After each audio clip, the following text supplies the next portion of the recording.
Welcome to qnawire. Okay, so the maximum energy should be equal to 1/2 Ka squared.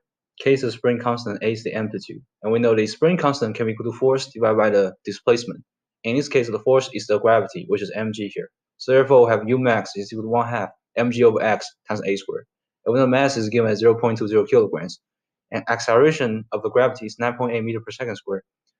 Displacement is given as 1.3 meter, and the 0.07 meter here is the amplitude. So therefore, we can determine the maximum energy.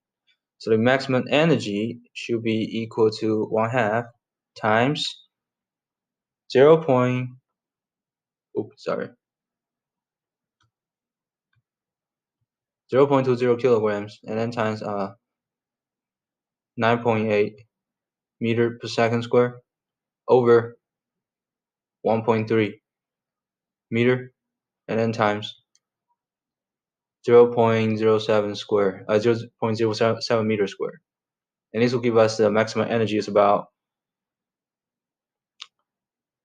4 times 10 to the power of -3 joule.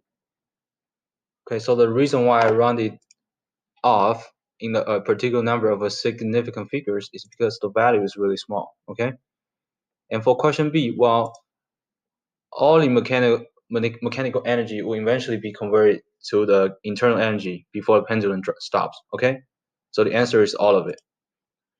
And these are my answers for this question.